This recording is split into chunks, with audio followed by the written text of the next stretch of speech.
Now let's consider some of the ideas of Jeremy Bentham on government debt, but also financial intermediation and monetary policy. Bentham was a famous British philosopher and also a public figure, and perhaps in the history of ideas he's most important for being really the central figure of utilitarian thought. He wrote on a wide variety of topics, including punishment, animal welfare, the law, abolition of slavery, women's rights, free speech, and many others, and he also wrote a lot on economics. It seems he was one of those people who had an opinion on everything, but to read Bentham on virtually anything is really remarkably interesting and stimulated because he was one of the most brilliant men of his time. By the way, here's a drawing of what Bentham looked like. His short work, A Plan for the Augmentation of the Revenue, was published in 1794-95, and it was his first work to outline his thoughts on financial intermediation and government debt, and it's striking just how analytically and institutionally advanced it was for its time. To translate Bentham's ideas into modern terminology, I would say he wanted the government to have a greater role both as banker and also as financial intermediary. In essence, Bentham's plan was for individuals to hold small denomination government securities as a form of money. To put this in more modern terminology, imagine that instead of just holding dollar bills, that you also carried around some treasury securities. In essence, Bentham wanted the government to some extent, displace banks as intermediaries. Bentham argued that often the government was sounder and more solvent than banks, and that the government was backed by assets of more certain value. Bentham thought that these circulating notes could be more convenient. You can think of Bentham as putting forward a proposal, an earlier version, for what we might now call money market mutual funds, checkable ones of course, and this would be equivalent to money market mutual funds backed by government securities. Except for Bentham, people would just hold the government securities directly, and they wouldn't even need the mutual fund as an intermediary. Think of this proposal as reaping gains from trade between the government and depositors or note holders. In essence, the government is lowering its funding costs by funding itself also by this issuance of money, and at the same time, individuals are receiving more secure securities. You can think of this proposal in some regards as really blurring or blending together what is money and what is credit. In this world, credit of the government, like treasury securities, would begin to circulate as money. Bentham thought this would be an improvement for both sides in the transaction.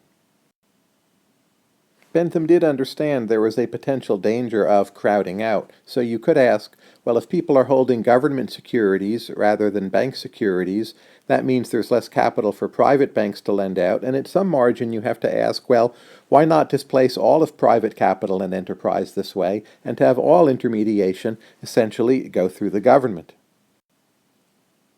Bentham thought there was a clear limit as to how far we should go with this process, and here's his explanation, and I quote, "With regard to the general unfitness of government, the reason is obvious enough, and it is tolerably conclusive. It is the comparative want of personal interest, that indispensable whetstone to ingenuity and spur to vigilance. The individual acts for himself, the agent of government acts for others." In other words, Bentham didn't really want government to do everything or to control the entire supply of capital, but he never actually gives us any detailed analysis of where this point ought to stop. He simply says we should take this as far as we should take it. Nonetheless, he was well aware of this issue. This wasn't just a one-off idea, but Bentham really did stick with this proposal and continued to promote it.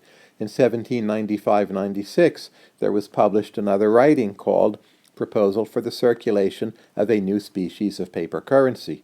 In this, Bentham was calling on the payment of interest on banknotes, ideally from a government bank, and using complex tables for calculating how much interest was due. One problem with Bentham's general idea is that if you're using treasury securities or government securities for small transactions, well, how is it that you calculate the interest due each time a piece of paper is handed over? Bentham came up with a rather complex proposal to have, in essence, tables calculating very small amounts of interest being put on the circulating notes. Arguably, this isn't exactly practical.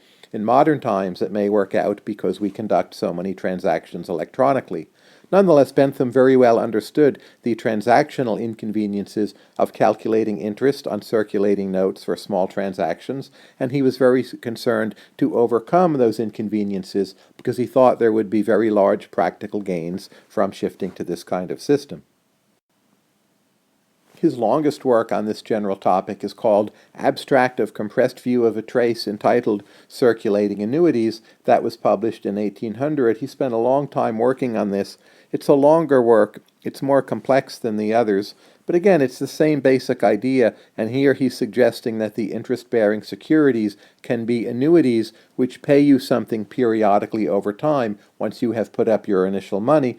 Think of this again as blurring the difference between money and credit by having annuities circulate as currency. It can be debated whether Bentham's proposals, especially for his time, were fully practical, but to me it's just remarkable how far ahead of his time he is, and how modern his analysis is, and how well he understands financial intermediation, the risks of such intermediation, both the potential gains and hazards of having government guarantees. And if you look to later discussions of similar topics, and whether interest-bearing securities should circulate as money, well, we find well in the middle of the 20th century, Milton Friedman writes on these topics. But if you compare Friedman to Bentham, well, Friedman is more advanced, but actually Bentham's discussions stand up pretty well as being consistent with a lot of what Milton Friedman says. There was an economist at the University of Minnesota, Neil Wallace. He wrote a lot of these topics on the 1980s. And again, if you compare Wallace and Bentham, Wallace is, like Friedman, more advanced. But what Bentham wrote so early on actually, again, stands up remarkably well. It's a testament to the very strong and insightful intellect of Jeremy Bentham.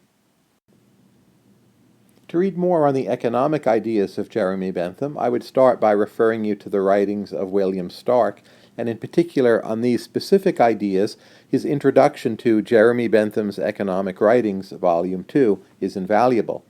The writings themselves by Bentham are available through Google Books online, but if you want the book version, again, it's Jeremy Bentham's Economic Writings, Volume 2. For a comparison of Bentham's works to some more recent ideas in monetary economics, my book with Randall Krosner, Explorations in the New Monetary Economics, is, I suppose, the place to go. And in general, just on Jeremy Bentham, there is, of course, a very large amount. Just get started with Google.